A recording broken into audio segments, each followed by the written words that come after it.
Ravi de vous retrouver sur Arte. Bienvenue pour ce nouveau numéro du Dessous des cartes. Notre photo du jour est en réalité notre cauchemar. L'idée que quelqu'un que nous ne connaissons pas, quelque part dans le monde, est peut-être en ce moment même en train de hacker nos données bancaires, notre adresse email, notre compte Facebook. La cyberattaque est une menace qui pèse aujourd'hui sur chaque individu, entreprise ou État.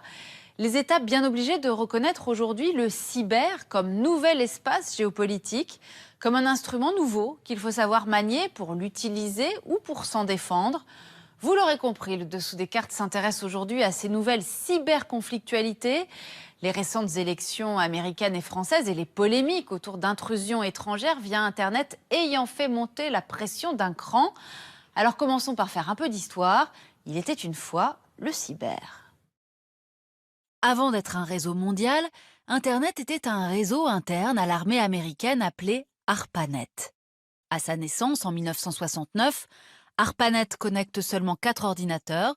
Nous sommes en pleine guerre froide et ce réseau vise à échanger des données en toute sécurité et éviter une rupture de communication en cas d'affrontement nucléaire avec l'URSS.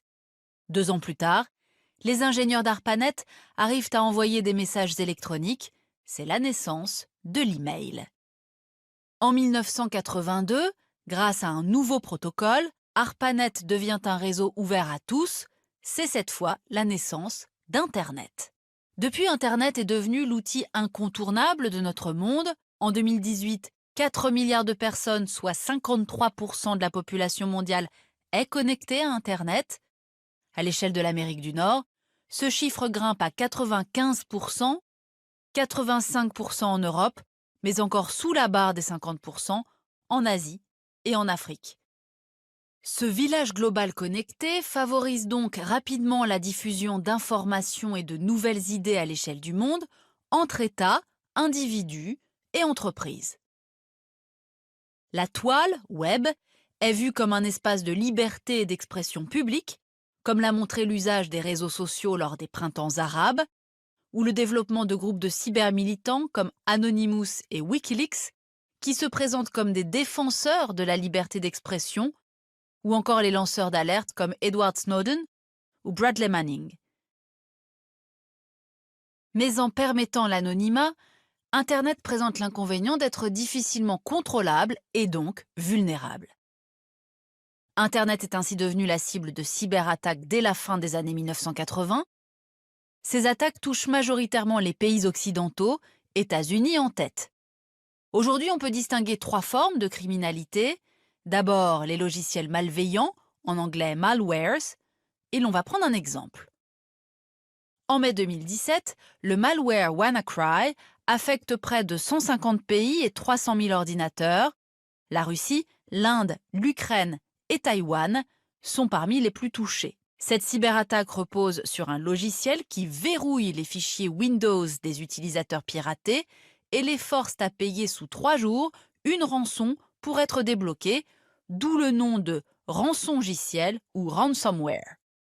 Alors, qui se cache à l'époque derrière la cyberattaque WannaCry? Selon la NSA, l'agence de sécurité américaine, la Corée du Nord serait responsable de WannaCry avec l'objectif de dégager des revenus. Elle a profité d'une faille du système d'exploitation Windows, qui d'ailleurs était déjà largement exploité par la NSA pour infiltrer des systèmes. D'autres formes de logiciels malveillants existent.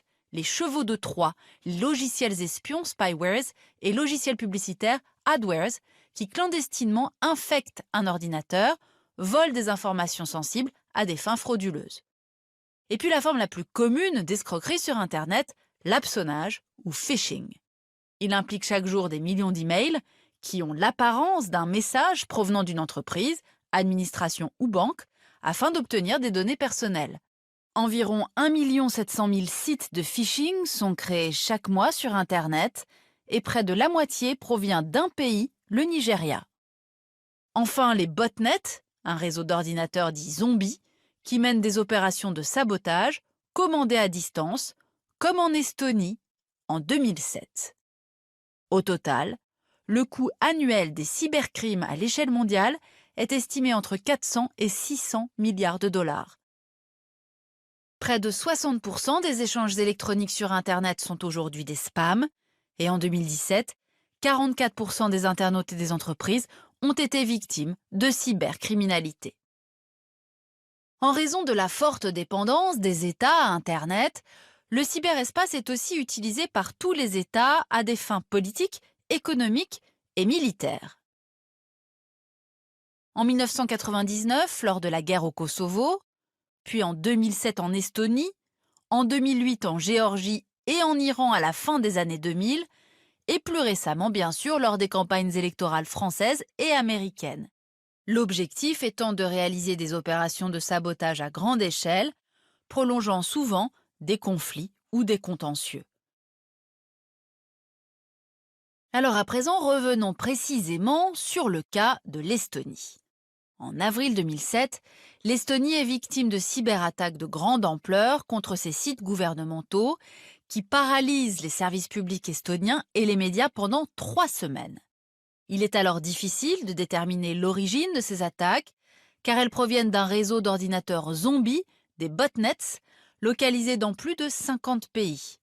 Les soupçons vont se porter finalement sur la Russie voisine, la Russie qui aurait lancé cette cyberattaque pour s'opposer au déplacement du monument construit à Tallinn en l'honneur des soldats russes tombés lors de la Seconde Guerre mondiale et ainsi soutenir les 25% de russophones que compte le pays. Mais cette attaque est aussi et surtout un moyen pour Moscou de marquer son opposition à l'entrée des pays baltes dans l'OTAN. Deuxième exemple de cyberattaque, l'Iran. À partir de 2006, l'Iran, qui est en train de développer un programme nucléaire clandestinement, est la cible d'une opération ultra secrète baptisée Olympic Games, développée par les États-Unis et d'Israël, régulièrement menacée de mort par Téhéran. L'Amérique, qui veut, à défaut de stopper le programme nucléaire iranien, tenter de le ralentir. Les Américains interviennent alors militairement en Irak depuis 2003. Ils ont écarté l'option militaire face à la menace iranienne et ils vont choisir de privilégier des cyberopérations contre ces installations nucléaires. Résultat fin 2009, près de 1000 centrifugeuses iraniennes ont été mises hors d'état de nuire. Sauf qu'au printemps 2010, la machine s'emballe. Des ingénieurs iraniens de Natanz ont sans le savoir transféré le verre informatique responsable des attaques sur leurs ordinateurs personnels connectés à Internet. Bientôt, ce verre se propage sur la toile sous le nom de Stuxnet, contaminant près de 60 000 ordinateurs à travers le monde. Du Kosovo à l'Iran, en passant par l'Estonie et la Géorgie, l'occurrence des cyberattaques au début des années 2000 donne à voir un paysage géopolitique nouveau dans lequel le cyberespace joue désormais un rôle clé. Au cours des années qui suivent, la multiplication de ces cyberattaques va conduire la plupart des pays modernes à redéfinir leur stratégie nationale. Ainsi, les États-Unis ont mis en place en 2009 un Cyber Command, un commandement militaire dédié au cyberespace, dont l'objectif est précisément de mener les opérations tant offensives que défensives de l'armée américaine dans le cyberespace. Quant à la stratégie de la Russie, on l'aura compris, c'est la cyberdéstabilisation. En Estonie et en Géorgie, par exemple, les attaques permettent moins d'obtenir des gains militaires que de déstabiliser la situation politique du pays cible par la désinformation. De même, en avril 2015, 3 mois après les attentats de Charlie Hebdo, la chaîne francophone TV5 Monde a été piratée par des hackers se réclamant de Daesh, obligeant l'arrêt des programmes pendant 2 jours. L'enquête a révélé que les responsables étaient un groupe de hackers russes, Fancyber, probablement financés par le gouvernement russe en réaction aux sanctions décidées après l'annexion de la Crimée. Et puis bien sûr, il y a la campagne présidentielle américaine de 2016. Le FBI alerte le Parti démocrate d'une possible infiltration de ses ordinateurs par des hackers russes. Quelques mois plus tard, presque 80 emails de la candidate Hillary Clinton sont rendus publics, l'objectif étant de dénigrer Hillary Clinton et d'afficher une préférence claire pour Donald Trump. Peu de temps après l'élection, l'administration Obama affirme avoir des preuves tangibles de l'implication du gouvernement russe et lui impose des sanctions. L'opération aurait été conduite par des hackers travaillant pour le compte des renseignements militaires russes. Même chose en France, contre le site d'Emmanuel Macron en pleine campagne présidentielle en 2017. La Chine est régulièrement pointée du doigt elle aussi pour son activisme en matière d'espionnage industriel. Par exemple, en 2003, les renseignements américains détectent des cyberattaques chinoises visant les laboratoires nationaux de l'énergie Sandia et des industries d'armement telles que Lockheed Martin. En 2005, la cible est même le Pentagone. D'autres États comme la Corée du Nord ou l'Iran, ainsi que des groupes terroristes comme Daesh, utilisent le cyberespace comme outil de propagande ou de sabotage et s'appuient sur des groupes de hackers chevronnés pour brouiller les pistes sur l'origine des attaques. Ainsi, en novembre 2014, les hackers nord-coréens baptisés Gardiens de la Paix capturent des données confidentielles du groupe Sony, Sony qui a produit un film satirique sur Kim Jong-un dont les hackers exigent le retrait. On l'aura compris, aujourd'hui, aucun État, démocratie ou dictature ne peut se désintéresser de ce qui se passe dans le cyberespace, car c'est désormais aussi sur ce terrain-là que se jouent les nouvelles formes de conflictualité. Du coup, la cyberprotection est devenue un marché et un poste de dépense qui va crescendo. Ainsi, en France, la prochaine loi de programmation militaire prévoit un budget cyber de 1,6 milliard d'euros entre 2019 et 2025. Et l'armée française, qui ne comptait jusque-là que 3000 cybersoldats, en recrutera 1 millier supplémentaires.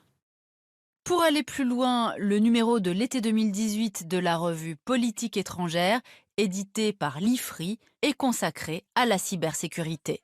Ainsi s'achève ce nouveau numéro du Dessous des cartes. Rendez-vous bien sûr la semaine prochaine, même endroit, même heure. Et d'ici là, n'oubliez pas notre site internet arte.tv. À bientôt.